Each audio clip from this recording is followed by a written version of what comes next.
नमस्कार, स्वागत है आपका हॉर्नबिल टीवी में। मैं हूं आपके साथ विशालकर। खबरों की शुरुआत करेंगे केदारनाथ, गंगोत्री और यमुनोत्री धाम के कपाट खोलने के बाद आज भू बैकुंठ बद्रीनाथ धाम के कपाट भी श्रद्धालुओं के लिए खोल दिए गए हैं। बद्रीनाथ धाम के कपाट सुबह 6 बजे ब्रह्म मुहूर्त में विधि विधान और वैदिक मंत्रोच्चार के साथ खोले गए हैं।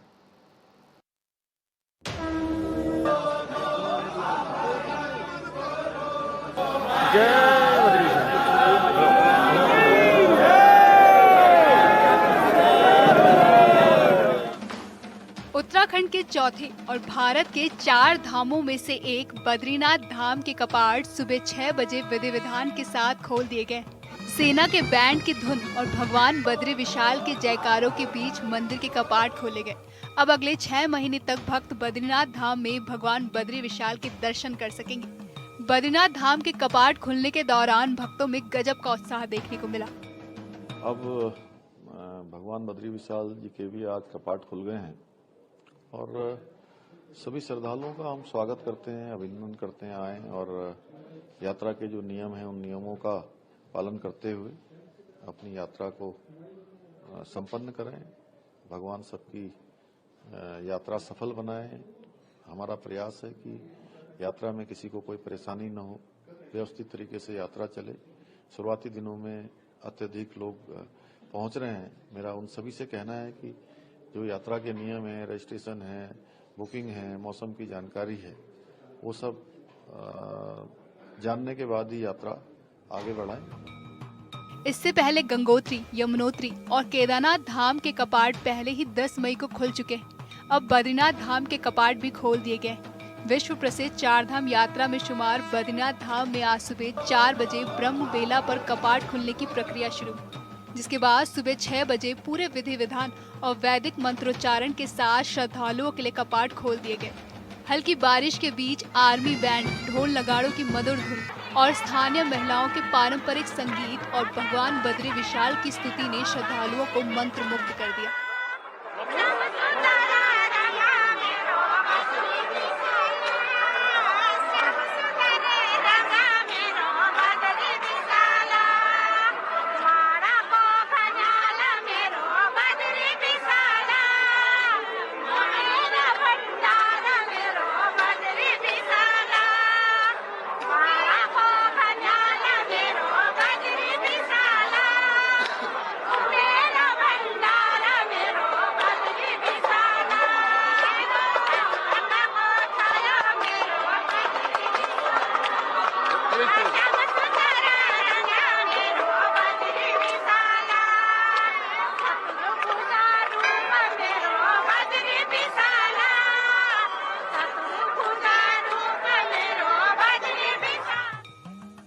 धार्मिक परंपराओं के निर्वहन के साथ कुबेर, उद्धव और गाड़ू घड़ा दक्षिण द्वार से मंदिर परिसर में लाया गया। इसके बाद मंदिर के मुख्य पुजारी रावल समेत धर्म अधिकारी, हक हकूकधारी और बद्री केदार मंदिर समिति के पदाधिकारियों ने प्रशासन और हजारों श्रद्धालुओं की मौजूदगी में विधि विधान से कपाट खोले।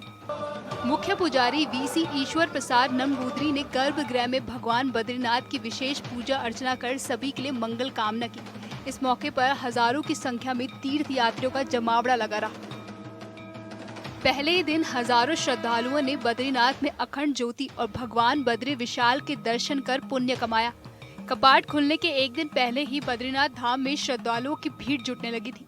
अब गंगोत्री, यमुनोत्री, केदारनाथ और बद्रीनाथ धाम के कपाट खुलने के साथ ही उत्तराखंड में 4 धाम यात्रा का पूरी तरह से आगाज हो चुका है। नमस्कार जी, हम अहमदाबाद गुजरात से आए हैं 4 धाम यात्रा के लिए। इस बार यात्री की संख्या बहुत ही ज़्यादा थी। इतने एक्सपेक्ट नहीं किया था किसी ने, पर इतनी ज़्यादा होने के बावजूद यहाँ की पुलिस ने काफ़ी अच्छे से मदद किया, सब जाम क्लियर करवाया। 24 घंटे के पार भी लोग खड़े हुए थे, बट जैसे ही लोकल पुलिस जी और सबको पता चला यहाँ पे आए और तुरंत ही क्लियर करवाया। आप जैसे देख सकते हैं अभी पूरा जाम खाली हो गया है और सभी सेवा में भी लगे हुए हैं और रास्ते भी सारे खुल गए हैं। तो ये लोकल पुलिस की काफ़ी अच्छी प्रेजेंस ऑफ माइंड रही, जिसकी वजह से ये सब हो पाया। 4 धाम यात्रा की शुरुआत के साथ ही तीर्थ स्थलों पर भारी भीड़ उमड़ रही है। यमुनोत्री धाम में पहले ही दिन 12,000 से ज्यादा लोगों के पहुंचने के बाद सवालों का सिलसिला शुरू हो गया है। यमुनोत्री धाम में भारी भीड़ उमड़ने के कारण जाम जैसी स्थिति उत्पन्न हो गई है। लोग न आगे बढ़ पा रहे थे न पीछे जा पा रहे थे। ऐसे में श्रद्धालुओं को खासा दिक्कतों का सामना करना पड़ा। घोड़े और खच्चर वाले अपने अपने स्थानों पर पहले ही दिन उतर नहीं पाए। पालकी वालों को भी कोई मदद न मिली। तीर्थयात्रियों की भीड़ का एक वीडियो सोशल मीडिया पर वायरल हो रहा है, जिसमें हजारों की संख्या में लोग दिख रहे हैं। भीड़ को देखते हुए सुबह सुबह उत्तराखंड पुलिस की तरफ से एक ट्वीट किया गया, जिसमें लिखा गया कि यमुनोत्री धाम में क्षमता के अनुसार तीर्थयात्री पहुंच चुके हैं, लिहाजा जो यमुनोत्री धाम आ रहे हैं वो दूसरे दिन आए। जी, सभी श्रद्धालुओं को मेरा सादर नमस्कार। मैं अर्पण यदुवंशी, पुलिस अधीक्षक उत्तरकाशी, आप सभी श्रद्धालुओं से विनम्रता पूर्वक निवेदन करता हूं कि 2-3 दिनों को देखते हुए जो बहुत ही भारी भीड़ आ रही है नीचे से यमुनोत्री धाम को, उसको देखते हुए कल शाम को कुछ थोड़ा जाम लगा हुआ था रियाना चट्टी और साना चट्टी में, उसको आज रात भर पूरे पुलिस ने क्लियर कर दिया गया है। और अभी जो है ट्रैफिक जैसा कि देख रहे हैं आप पूरी तरीके से व्यवस्थित और सुव्यवस्थित ढंग से चल रहा है। परंतु यमुनोत्री धाम की जो ऑलरेडी वहाँ पे 8 से 9 हज़ार यात्री ऑलरेडी पहुँच चुका है। तो आज मेरा सभी श्रद्धालुओं से हाथ जोड़कर विनम्र निवेदन है कि जो भी अपने पड़ाव पे हैं, चाहे हरिद्वार हो, ऋषिकेश हो या उत्तरकाशी में हो, तो वो अपनी यात्रा को, यमुनोत्री धाम की यात्रा को आज जो है स्थगित रखें और अपने सुरक्षित बने रहें अपने अपने जहाँ भी पड़ाव पे हैं, या फिर अपनी यात्रा को आज गंगोत्री की तरफ डाइवर्ट कर लें, क्योंकि आज यमुनोत्री धाम पूरी तरीके से पैक हो चुका है और जो है ऊपर किसी भी तरह की कोई कैपेसिटी नहीं है। और मैं आप सभी लोगों से एक और बार विनम्र निवेदन करना चाहता हूं कि आज यात्रा अपनी स्थगित रखें। उत्तरकाशी पुलिस आपकी सुरक्षा के लिए पूरी तरीके से प्रतिबद्ध है और हमारा जो एक ध्येय है कि भाई जो यात्रा है आपकी सरल, सुगम और सुरक्षित रहे, उसके लिए हम पूरी तरीके से कार्य कर रहे हैं। इस बार जिस तरह से धामों में भीड़ लग रही है, उसके बाद 4 धाम यात्रा में भारी भीड़ को देखते हुए पर्यावरणविद चिंतित नजर आ रहे हैं। वहीं धामी सरकार में मंत्री सतपाल महाराज ने यात्रा में आने वाले श्रद्धालुओं को लेकर कहा कि श्रद्धालु सरकार के निर्देशों का पालन करें। साथ ही उन्होंने अधिकारियों को भी सख्त हिदायत दी है कि अफसर अतिथि देवो भव की परंपरा का विशेष ध्यान रखें, यात्रा तैयारी को पुख्ता बनाए रखने में अपना योगदान दें। Bureau report, hornbill TV.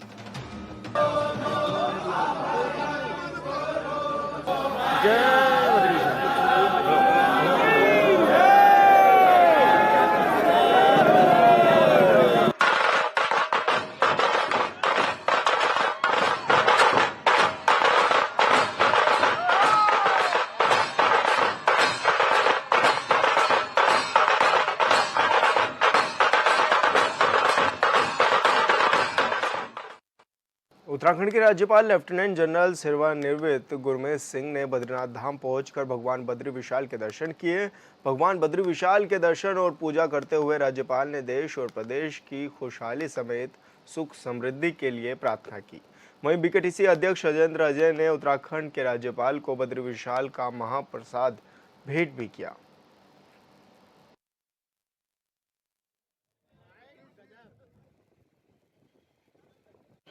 प्रभु से यही अर्चना, पूजा, अरदास है कि आपकी यात्रा मंगलमय हो, भगवान आपको आशीर्वाद दे और आपके जीवन में सुख, समृद्धि और शांति लाए। और मैं कहूँगा कि कितना सौभाग्यशाली है उत्तराखंड, भारत की यहाँ 4 धाम की यात्रा हो। आज सुबह मुझे केदारनाथ जी के, बाबा केदारनाथ जी के दर्शन करने का मौका मिला। सचमुच एक अद्भुत दर्शन थे और यहाँ आने से आत्मा के स्तर पर दिव्यता, भव्यता, शुद्धता और पवित्रता के स्तर पर एक अलग आनंद आ रहा है। खबर उत्तरकाशी से है, जहां यमुनोत्री धाम पर क्षमता के अनुसार पर्याप्त श्रद्धालु यात्रा के लिए पहुंच चुके हैं। ऐसे में अब और ज्यादा श्रद्धालुओं को भेजना जोखिम भरा है, लिहाजा जिला प्रशासन ने अपील की है कि जो भी श्रद्धालु आज यमुनोत्री यात्रा पर आ रहे हैं, उनसे विनम्र अपील है कि आज यमुनोत्री धाम की यात्रा स्थगित करें। वहीं पुलिस अधीक्षक उत्तरकाशी अर्पण यदुवंशी ने यमुना वैली पहुंचकर यमुनोत्री धाम यात्रा रूट पर यातायात और सुरक्षा की कमान संभाली हुई है।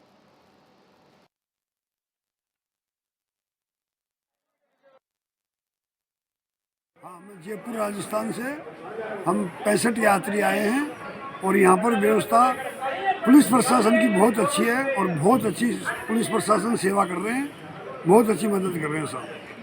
यमुनोत्री में बहुत यात्री हैं और बहुत यात्री आ रहे हैं, बहुत भीड़ है। पुलिस प्रशासन बहुत अच्छी सेवा कर रहे हैं, बहुत अच्छी कर रहे हैं। इस बार यात्री की संख्या बहुत ही ज़्यादा थी, इतने एक्सपेक्ट नहीं किया था किसी ने, पर इतनी ज़्यादा होने के बावजूद यहाँ की पुलिस ने काफ़ी अच्छे से मदद किया, सब जाम क्लियर करवाया। 24 घंटे के पार भी लोग खड़े हुए थे, बट जैसे ही लोकल पुलिस जी और सबको पता चला यहाँ पे आए और तुरंत ही क्लियर करवाया। आप जैसे देख सकते हैं अभी पूरा जाम खाली हो गया है और सभी सेवा में भी लगे हुए हैं और रास्ते भी सारे खुल गए हैं। तो ये लोकल पुलिस की काफ़ी अच्छी प्रेजेंस ऑफ माइंड रही, जिसकी वजह से ये सब हो पाया।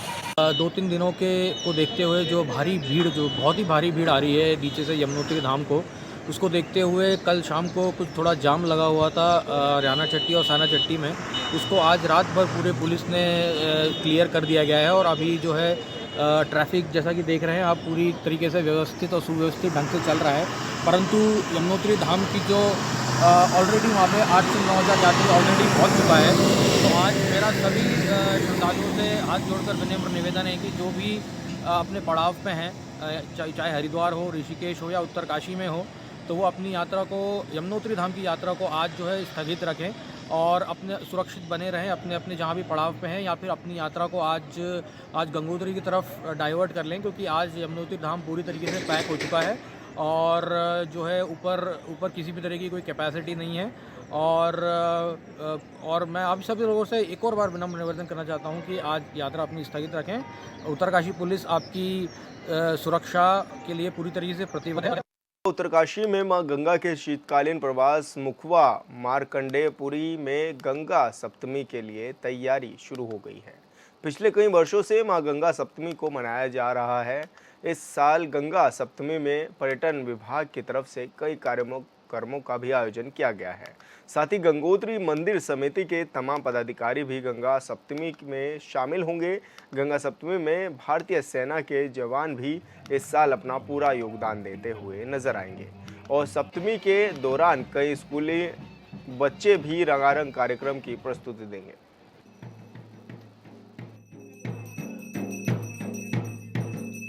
विगत वर्षों की भांति इस वर्ष भी ग्राम मुखवा मार्कंडेयपुरी में जो गंगा मैया का शीतकालीन प्रवास है, यहाँ पर आगामी 14/5/2024 को गंगा सप्तमी महापर्व महोत्सव 2024 बड़े हर्षोल्लास के साथ मनाया जाएगा। इस वर्ष भी पूरे टकनौर से और जनपद उत्तरकाशी से सभी जनप्रतिनिधिगण और समाज से हर वर्ग से सभी जुड़े हुए लोग यहाँ पर आएंगे और पर्यटन विभाग भी इसमें शिरकत करने वाला है और नौला फाउंडेशन भी इसमें शिरकत करने वाले हैं, जो विशेष आ रहे हैं। उत्तरकाशी के बड़कोट तहसील के दारसो क्षेत्र में 3 नवंबर 2010 को तत्कालीन मुख्यमंत्री विजय बहुगुणा ने मिनी स्टेडियम की घोषणा की थी, जो कि अब भी फाइलों में ही दबी हुई है। ऐसे में सवाल ये है कि इसके लिए जिम्मेदार कौन है। इस रिपोर्ट में देखिए। जब भी मतलब शासन स्तर से कोई कार्रवाई होती है, क्षेत्रीय स्तर पे जो युवा कल्याण विभाग जो इसको रोक देता है। फिर बार बार मतलब कभी सीएम पोर्टल पे मुझे इसकी शिकायत करनी पड़ती है, कभी मुझे आरटीआई के माध्यम से इसकी शिकायत को लेना पड़ता है। जवाब जो है संतुष्टपूर्ण नहीं मिल पाता है। उत्तराखंड के उत्तरकाशी में बड़कोट तहसील के दारसो में 3 नवंबर 2010 को तत्कालीन मुख्यमंत्री विजय बहुगुणा ने ग्राम पंचायत दारसो के नाम मिनी स्टेडियम की घोषणा की थी, जो कि अब फाइलों में दबी है। अब तक क्षेत्र के लोग मिनी स्टेडियम बनाने का सपना देख रहे हैं, लेकिन इसे लेकर कोई कुछ नहीं बोल रहा। तहसील बड़कोट के अंतर्गत ग्राम पंचायत दारसो के रौलीधार में मिनी स्टेडियम के निर्माण हेतु लगातार वर्ष 2011 से मैं प्रयास कर रहा हूँ, जिसमें माननीय विजय बहुगुणा की घोषणा में भी शामिल है। और मेरे को जो है, मैंने उनके जो है अपने माध्यम से टिहरी गढ़वाल के सिरकोट में एक पत्र दिया था। उस समय के जो माननीय मुख्यमंत्री के निजी सचिव रहे श्रीमान गोकुलानंद लोहानी जी, उन्होंने उनके माध्यम से मेरे को भी पत्र मिला है। और उसके बाद जो मैं लगातार इस पे 10-12 वर्षों से लगातार मैं प्रयास कर रहा हूँ। उत्तरकाशी के दारसों के ग्रामीणों ने स्टेडियम निर्माण को लेकर उम्मीद लगाए बैठे हैं और उस वक्त से अब तक फाइलें कहां दबी है ये पता तक नहीं है। उस वक्त के सीएम विजय बहुगुणा ने मिनी स्टेडियम की घोषणा कर दी थी, लेकिन अब तक काम नहीं हुआ। सवाल है इसके पीछे कौन जिम्मेदार है। इस प्रयास के बावजूद युवा कल्याण विभाग बार बार जो है मेरी फाइलों को दबा देता है और दबाने के बाद जो है मैं पूर्व में भी जो है अरविंद पांडे जो पूर्व खेल मंत्री रहे, पूर्व खेल मंत्री खजान दास रहे और वर्तमान में जो मंत्री हैं रेखा आर्य जी, उनके माध्यम से भी मैंने पत्राचार किया और पूर्व में भी मतलब जो भी मेरे साथ द्वारा पत्राचार किए गए हैं, जितेंद्र रावत मोनी जो राज्य मंत्री रहे पीआरडी के, उनको भी मैं व्यक्तिगत रूप से देहरादून में मिला और इस मिनी स्टेडियम के हेतु मैंने अपनी वो मांग रखी। जब भी मतलब शासन स्तर से कोई कार्रवाई होती है, क्षेत्रीय स्तर पे जो है युवा कल्याण विभाग जो है इसको रोक देता है। दारसों के गांव के लोगों ने मिनी स्टेडियम निर्माण के लिए लगभग 12 नाली जमीन दान दी है और कुछ खाली जमीन सरकारी भी है। सामाजिक कार्यकर्ता गुरु उनियाल ने बताया कि युवा कल्याण विभाग कोई आगे की कार्रवाई नहीं कर रहा। उन्होंने बताया कि लगभग 7-8 वर्षों से शासन स्तर पर पत्राचार कर रहे हैं, लेकिन संबंधित विभाग उन्हें गुमराह कर रहा है। फिर बार बार मतलब कभी सीएम पोर्टल पे मुझे इसकी शिकायत करनी पड़ती है, कभी मुझे आरटीआई के माध्यम से इसकी शिकायत को लेना पड़ता है, जवाब जो है संतुष्टपूर्ण नहीं मिल पाता है। अभी भी मैं लगातार इस पे प्रयास कर रहा हूँ, जो कि हम अपने दादाजी श्री रामेश्वर उनियाल के नाम से इस स्टेडियम को बनाना चाह रहे हैं और हमारी जो है 9 नाली भूमि हम दान दे रहे हैं और हमने स्टाम्प पेपर के माध्यम से अपने जो भी पत्राचार है वो शासन को हमने निदेशक को पहुंचा रखे हैं। आज मैं तहसील बड़कोट से भी जो है रजिस्ट्रार कानून गो से भी मिल के आया। उन्होंने कहा कि जिस समय भी आपको जो है मतलब मुझे आपका पत्र मिलेगा, मैं उसको जो है जल्दी करने की वो करूँगा, प्रयास करूँगा।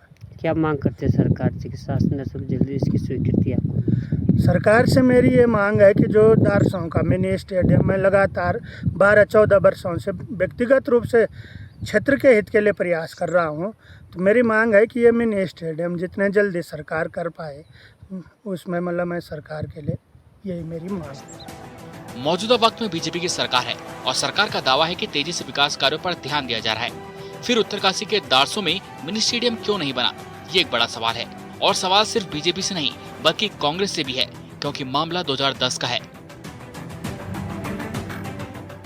Bureau report, hornbill TV.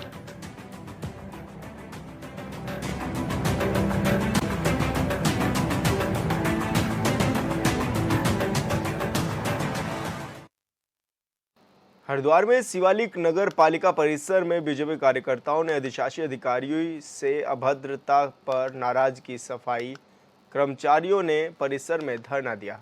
वहीं मौके पर पहुंचे एक कोतवाली प्रभारी ने मामले में जांच की कार्रवाई को लेकर आश्वासन देकर धरना खत्म कराया है। धरने पर बैठे सफाई कर्मियों ने आरोप लगाया कि गुरुवार देर शाम शिवालिक नगर बीजेपी मंडल अध्यक्ष कैलाश भंडारी के साथ कई लोग पालिका परिसर में पहुंचे, जहां उन्होंने अधिशासी अधिकारी के कार्यालय में घुसकर अभद्रता और गाली गलौज की। साथ ही कर्मचारियों ने महिला कर्मचारियों से अभद्रता का भी आरोप लगाया है।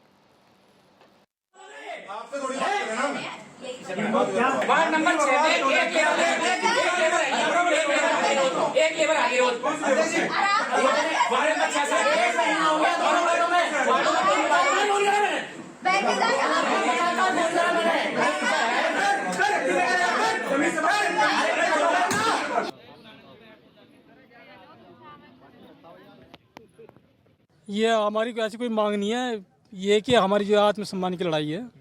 जब हम लोग फील्ड में काम करते हैं तो हम लोगों से गाली गलौज का शब्द किया जाता है और वही भंगी शब्द और नाली के कीड़े वगैरह बोला जाता है। हम लोगों को शुरू से मतलब इस तरीके से शोषण किया जा रहा है और यहाँ तक कि कई सालों चलता आ रहा है, 5-6 साल से हम लोगों के हक भी मारे गए हैं। हमने कई बार शिकायत करी भी सुपरवाइजरों को, हमारे सुपरवाइजरों को भी धमकी दी जाती है। और हालिका में ये कि हमारे जो सीनियर कर्मचारी थे, अधिकारी लोग, उनके साथ बदतमीजी की गई, मार पिटाई, जान से मारने की जो है योजना बनाई गई और दुर्व्यवहार किया, गाली गलौज की गई। 9 तारीख को 11 साढ़े 11 के बाद ईओ साहब के ऑफिस में 4-5 लड़के घुसे और मतलब काफ़ी हो हंगामा किया। उसके बाद 3-4 मिनट बाद मैं भी भाई काफ़ी और मैं वहाँ का सिक्योरिटी गार्ड हूँ, कृष्ण कुमार मेरा नाम है। तो 3-4 मिनट मैं ही पहुँचा तो वहाँ मतलब बहुत ज़ोर से अपशब्द वगैरह बोले जा रहे थे साहब को। मैंने काफ़ी देर छोड़ छुड़ाव किया, फिर मेरे साथ हाथापाई भी हुई। बस ये कौन लोग थे जो अंदर घुसने वाले, गुंडागर्दी करने वाले? उनका उसमें नाम वगैरह लिख के दिया हुआ। मैदानी इलाकों में बढ़ती गर्मी से राहत पाने के लिए पर्यटक सरोवर नगरी नैनीताल का रुख कर रहे हैं। इन दिनों सरोवर नगरी पर्यटकों से गुलजार हो गई है।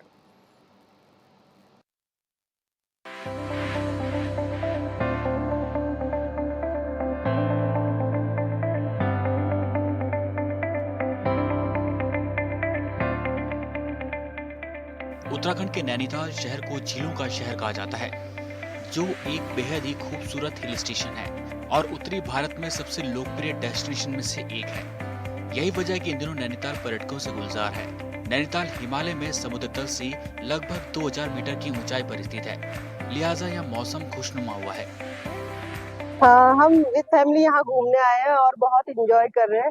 बाहर इतनी गर्मी है, दिल्ली वगैरह बाहर रोज न्यूज में सुन रहे हैं, हमारा खुद इतना बुरा हाल था दिल्ली में गर्मी से।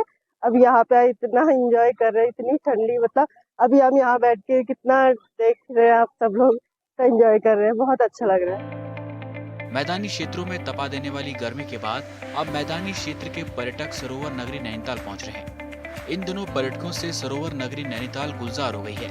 वहीं पूर्व में लगातार वनाग्नि की खबरों के बाद अपनी बुकिंग कैंसिल करवा रहे पर्यटक अब हजारों की तादाद में पहुंचने लगे हैं।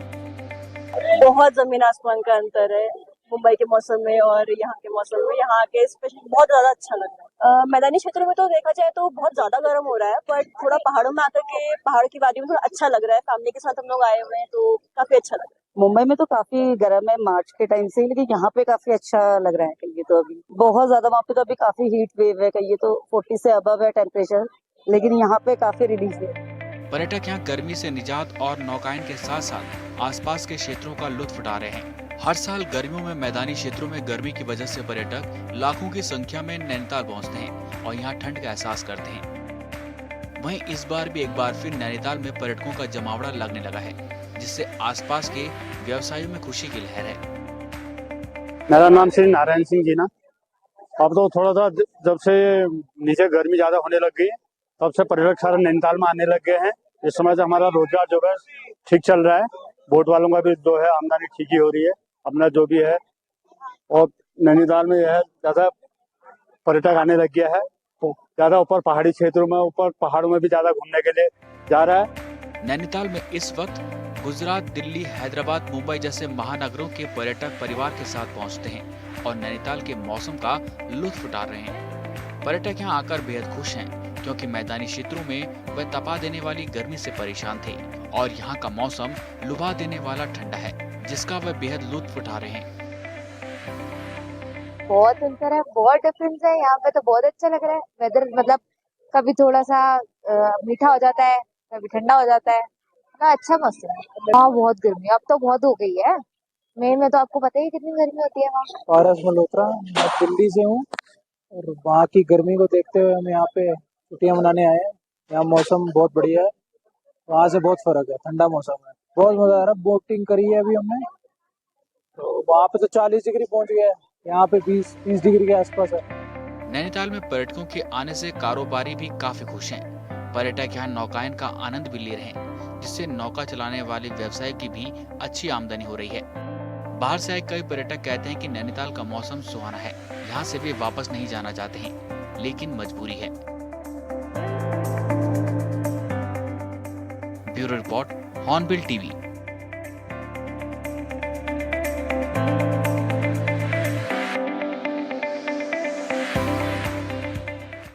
और फिलहाल इस बुलेटिन में इतना ही। आप देखते रहिए हॉर्नबिल टीवी। नमस्कार।